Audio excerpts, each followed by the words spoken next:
Tours a été et sera toujours les pieds dedans la Loire. Comme une jolie fille qui se baigne et joue avec l'eau faisant flic-flac en fouettant les ondes avec ses mains blanches. Si vous y allez, vous lui trouverez au milieu d'elle une jolie raie, qui est une rue délicieuse où le monde se promène, où toujours il y a du vent, de l'ombre et du soleil, de la pluie et de l'amour. Une rue bien pavée, bien bâtie, bien lavée, propre comme un miroir. Populeuse. Silencieuse à ses heures. Coquette.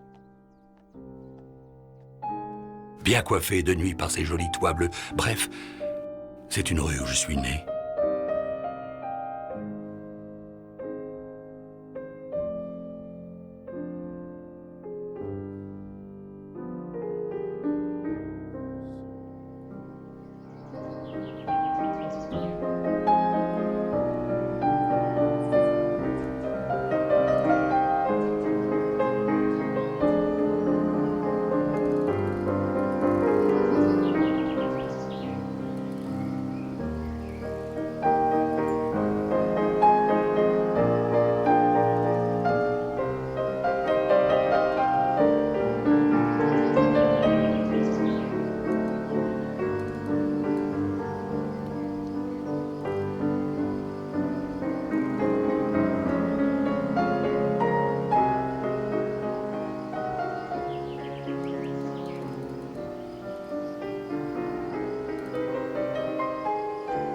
De 1825 à 1848, Balzac a fait de nombreux séjours chez les Margonnes, au château de Saché, particulièrement dans les années 1830 où explosent son génie et sa fécondité littéraire.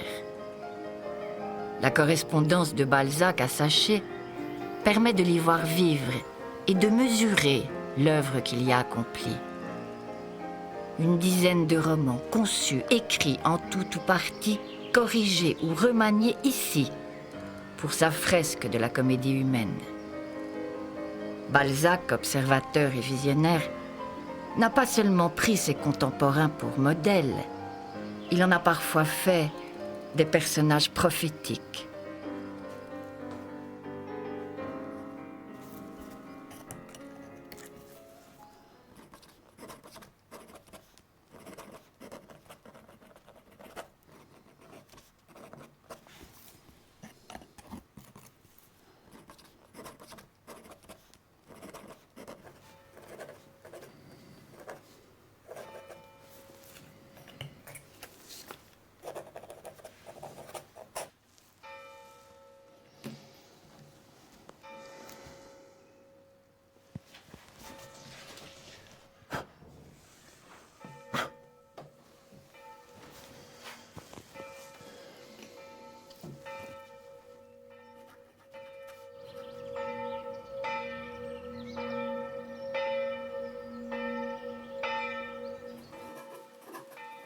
Ma bonne mère bien-aimée, arrivée à bon port, travaillant comme un cheval et bien fructueusement.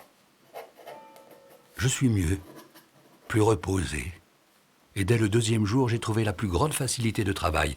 J'estime qu'il me faut 10 jours pleins pour achever le père Goriot et Sérafita. Et si je le peux, je donnerai un coup d'épaule à César Birotteau. Tu recevras, par une boîte qui partira vers jeudi, le manuscrit du père Goriot. Songe que c'est précieux, unique, et prie Madame Évrard de le serrer dans sa commode plutôt que de me perdre cela, car on m'a déjà perdu le traité Ricourt. Et prends toutes les précautions imaginables, car c'est une œuvre plus belle encore que Génie Grandet, du moins, j'en suis plus content.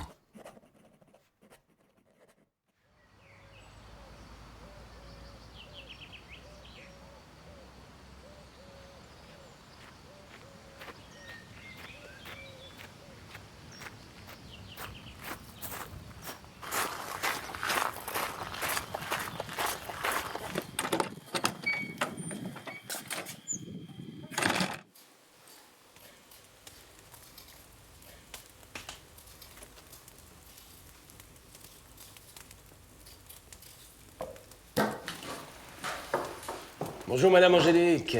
Ben, bonjour, Monsieur Pertuis. Vous voilà bien matinale en cuisine ce matin, Madame Angélique. C'est que Monsieur Honoré arrive ce soir? Vous ne saviez point? Ah, c'est donc ça que monsieur m'a demandé de faire atteler. Il va sans doute le chercher à la diligence de Tours. Sûr que ça doit être fatigant d'être là-dedans. Et puis hier, pour venir de Paris. Hein. C'est que ce soir, il y aura un bon souper. Oh. C'est que d'habitude, ils sont plutôt regardants pour de la dépense. Aujourd'hui, ils sont ben aises de voir Monsieur Honoré. Alors vous croyez que c'est parce qu'il écrit des livres qu'on l'invite si souvent? Je peux pas vous dire.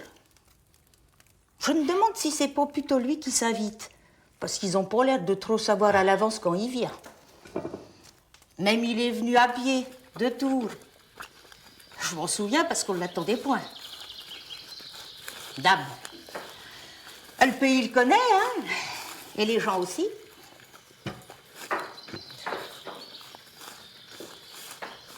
Pour sûr, il y a des bruits qui courent.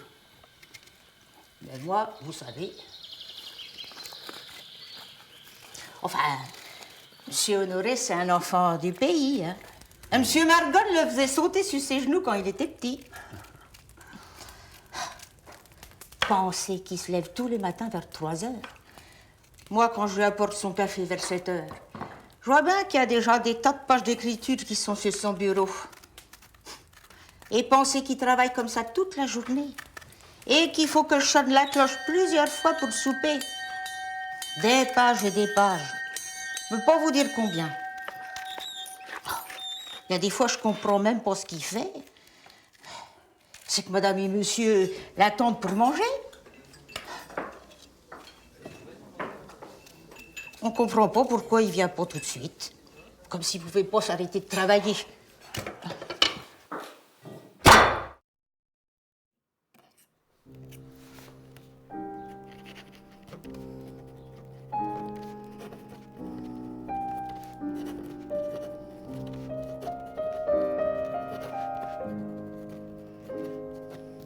Si vous saviez comme je travaille, je suis un galérien de plumes et d'encre, un vrai marchand d'idées. Ici, je suis gêné par la vie de château. Il y a du monde, il faut s'habiller à heure fixe. Et cela semblerait étrange à des gens de province de rester sans dîner pour suivre une idée. Ils m'en ont déjà bien étranglé avec leurs cloches. Avec son indomptable volonté, Balzac va au bout de ses forces. Il l'écrit à un ami. Cher Pélican, je suis arrivé lundi à Saché. Je me suis reposé mardi. Mercredi, l'on m'avait fait une partie de campagne et la tourelle m'avait si bien ravitaillé que jeudi, vendredi, samedi et dimanche, j'ai conçu Les Illusions perdues et j'en ai écrit les 40 premiers feuillets. Ce torrent de travail a porté sans doute le sang à la tête. Mais en ce moment, je vais beaucoup mieux. J'aurai, suivant toute probabilité, terminé Les Illusions perdues pour samedi prochain.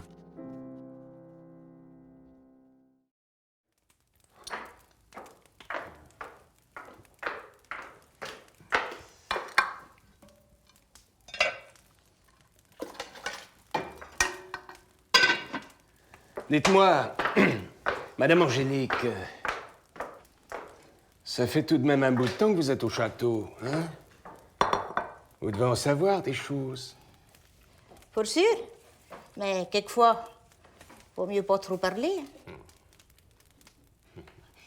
Il paraîtrait que Monsieur Margon serait le père d'un frère de Monsieur Honoré. Oh. Ben, je peux vous dire que ce frère, si c'est vrai, ben on l'a jamais vu. C'est donc ça. Monsieur aurait été l'amant de sa mère. Hein? Oh, Monsieur Pertuis, vous me tirez les verres du nez. Mais moi, vous comprenez, j'ai pas tenu la chandelle. Alors, j'aime pas en causer. Bon. C'est pas mon affaire. Ah, dites, Monsieur Pertuis, vous voulez une tasse de café? Ah. C'est le café de Monsieur Honoré, hein? C'est un café qu'on fait pour lui, il en veut pas d'autre. Il en boit tout le temps qu'il travaille. Eh ben, c'est pas de refus. Mon café est venu de Paris. J'en prenais ici de détestables. Et j'attribuais mon incapacité cérébrale à ce mauvais café. Je vais voir si les petits bourgeois s'en trouveront mieux. Le café tombe dans votre estomac. Dès lors, tout s'agite. Les idées s'ébranlent comme les bataillons de la grande armée sur le terrain d'une bataille. Et la bataille a lieu. Les souvenirs arrivent au pas de charge, enseignes déployées. La cavalerie légère des comparaisons se développe par un magnifique galop. L'artillerie de la logique arrive avec son train et ses gargousses. Les traits d'esprit arrivent en tirailleurs. Les figures se dressent, le papier se couvre d'encre, car la veille commence. Et finit par des torrents d'eau noire, comme la bataille par sa poudre noire.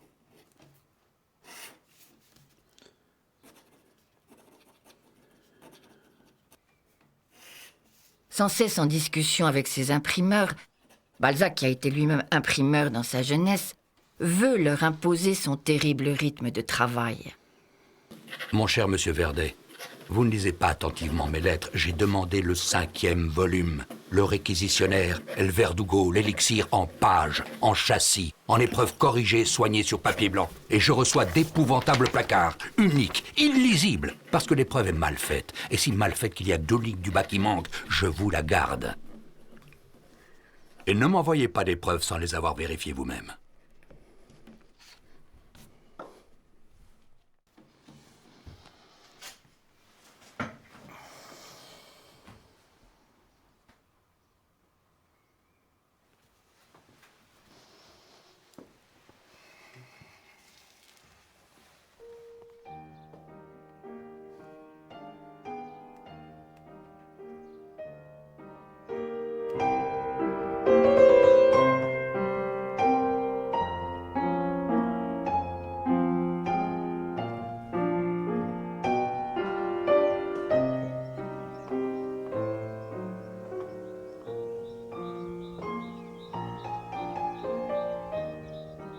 La pensée de Balzac s'envole vers Madame Hanska, son inaccessible comtesse polonaise, connue quelques années plus tôt à Genève, qu'il espérait tant épouser.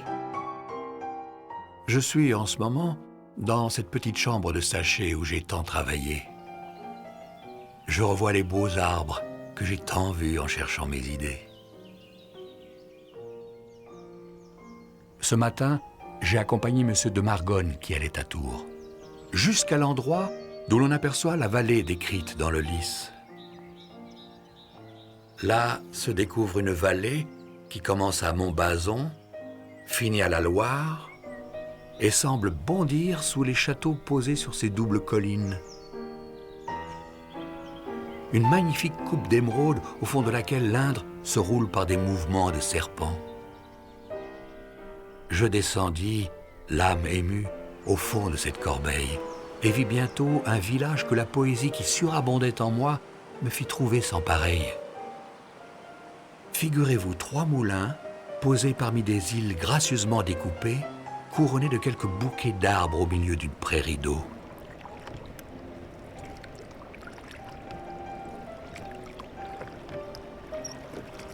Ne me demandez plus pourquoi j'aime la Touraine. Je ne l'aime ni comme on aime son berceau, ni comme on aime une oasis dans le désert. Je l'aime comme un artiste aime l'art. Je l'aime moins que je ne vous aime, mais sans la Touraine, peut-être ne vivrai-je plus.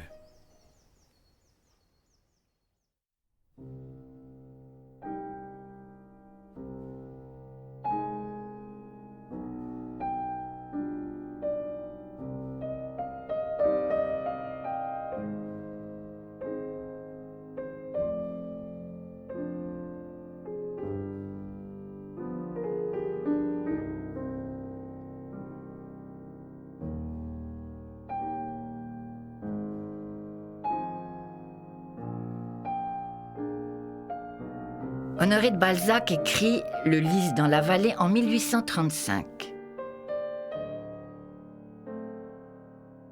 La vallée de l'Indre, les moulins, les châteaux, l'église de Sachet constituent le cadre idyllique d'une histoire d'amour.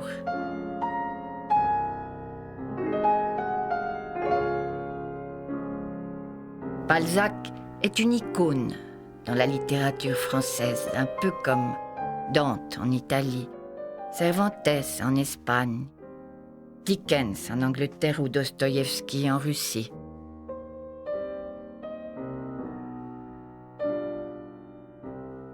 Louis Lambert, une autobiographie émouvante, écrite et datée du château de Saché.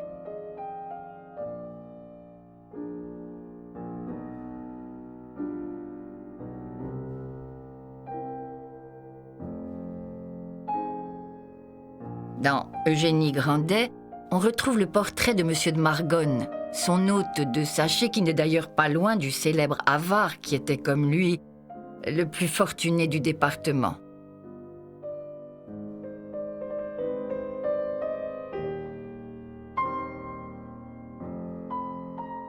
Le père Goriot, c'est Paris qui est au cœur de l'œuvre de Balzac.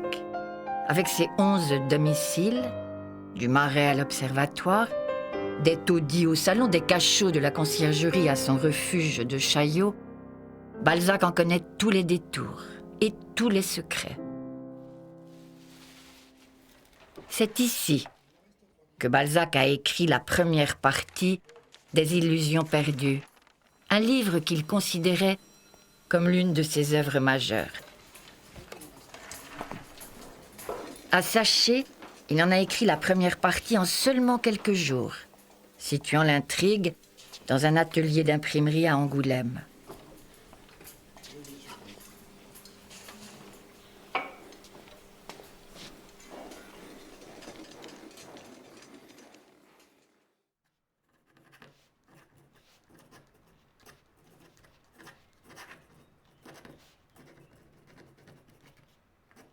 En 1848, Balzac fait à Saché son dernier séjour. Balzac écrit à Madame Hanska, perdue dans ces immensités ukrainiennes, une lettre journal pleine de mélancolie. Depuis 7 ans, il attend désespérément ce mariage, symbole de sa réussite. Je ne fais que vous parler dans les bois, dans les allées, dans les chemins, et je m'assieds sur tous les bancs en faisant 1000 rêves. La ressource des malheureux. C'est le premier plaisir que j'ai eu depuis Virtsofnia.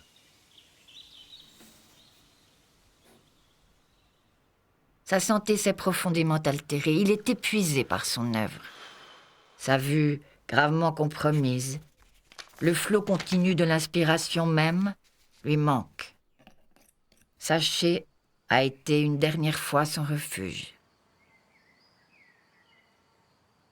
J'éprouve un tel bien-être physique ici, que tous les ressorts du cerveau et de l'intelligence, si prodigieusement tendus à Paris, se sont relâchés. Il y a tant d'oiseaux qui chantent, tant de prairies émaillées qui vous sourient, de si beaux arbres, majestueux comme des douairières avec tant de panache et de tapisseries, qu'on écoute, qu'on regarde et qu'on admire tout cela.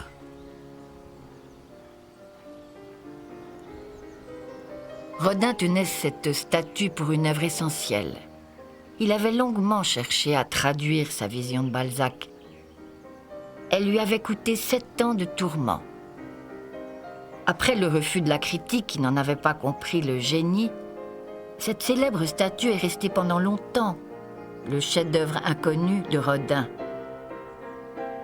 Ce drame de l'artiste, Balzac en avait déjà fait un roman, 60 ans plus tôt.